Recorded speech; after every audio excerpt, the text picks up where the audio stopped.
You know, sometimes arrogance can be a breeding ground for catastrophe. Mistakes were made.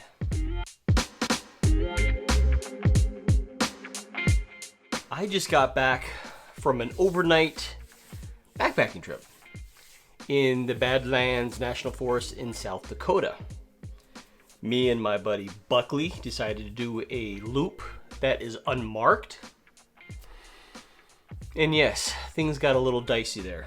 Welcome back to the channel, friends. I'm Rob Pelton. If you like backpacking videos, gear videos, outdoor lifestyle stuff, consider subscribing right down there. And if you're looking to support the channel, there's links down in the description of this video to where you can do that. I drove 7 hours to the Badlands of South Dakota, met Buckley, boondocked in my car at the trailhead, and then proceeded to, boom, head out on trail that was unknown. Here is where the mistakes happen.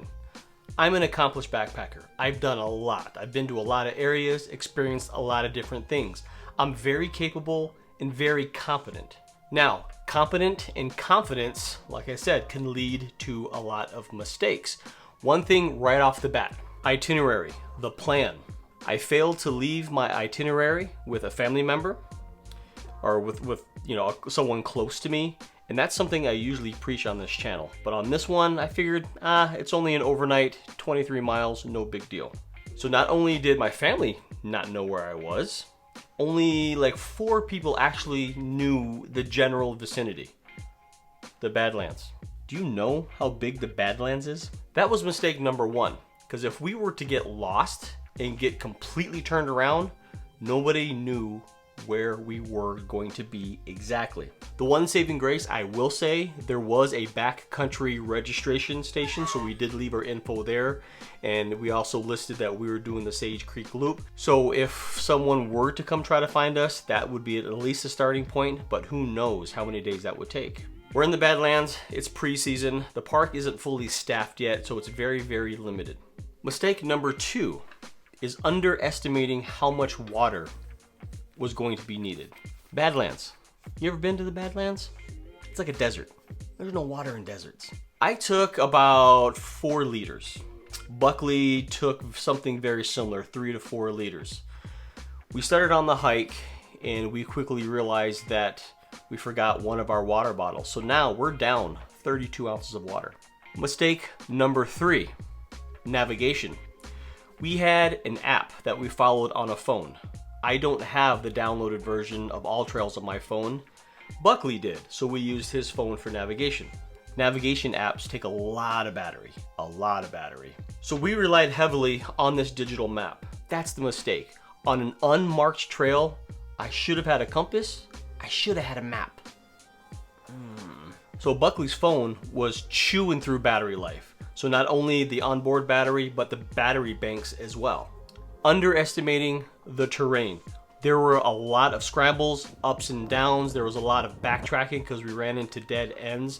There was a lot of that. So we really underestimated the time it was going to take us to get around. So it was way harder than we thought. The AllTrails map did list this trail as difficult. But honestly, most difficult trails for me are usually medium at the hardest. This particular trail was legitimately difficult. Wind. The wind blew on us a sustained 35 miles an hour. Just beat us to death for about 8 hours. This does a couple of things. It dehydrates you faster. The wind just sucks away the moisture and you're drinking more. Remember, we're short on water. Wind also hides a lot of noise and a lot of movement. So we were able to sneak up on a bunch of bison. Sneaking up on bison is not smart. So we had to contend with coming up over ridges and perhaps being charged by a 2,000-pound animal. We got about 11 miles in after scrambling up and down mounds, traversing creek beds and dodging animals all over the place.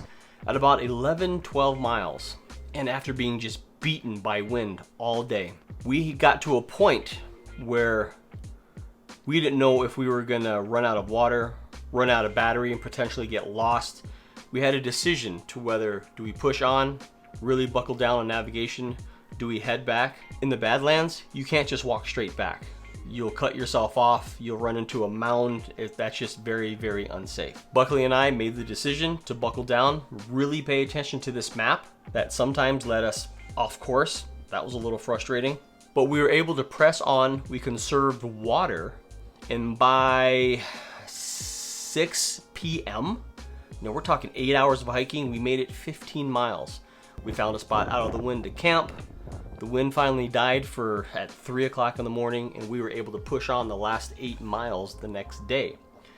All in all, this was a very big learning experience for me and Buckley. Like I said, very capable hiker. I've done a lot. I've been through a lot. I've made it through all of it. Obviously, I'm on camera right now, right? But it was also eye-opening. I should have left an itinerary. Should have had a paper map and compass where the basic orienteering skills.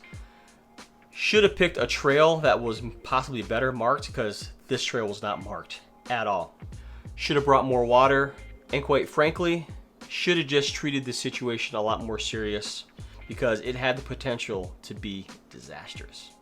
Those are the mistakes that were made on this trip. We made it through.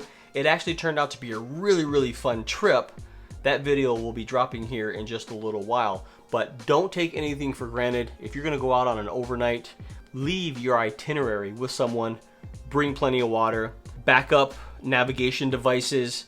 What really would have helped in this situation would be something like a Garmin InReach Mini or a Zoleo or any kind of GPS device. That right there would have just made life a lot easier. Those are the mistakes we made. I wanted to come clean because it is real, even for an experienced backpacker. I was a little arrogant, I was complacent, and it could have got us in trouble. There's no ifs, ands, or buts or dodging it. It's literally happened. Do you have any stories on things you weren't prepared for, things you've overcome, things you've overlooked because you thought they were trivial? Let me know what those are down in the comment area of this video. I'm glad we went through it. It made me really realize what's important, and it's just those little things to prepare. Don't take those for granted. That's all I got. I appreciate you stopping by. Leave any questions, comments for me. And if you haven't already, go ahead and subscribe, like this video, share it, because I think a lot of people could use these words of wisdom. And then, like I said in the beginning, if you're looking to support the channel, I have links to where you can do that down in the description of this video. Thanks for stopping by. We'll see you on trail.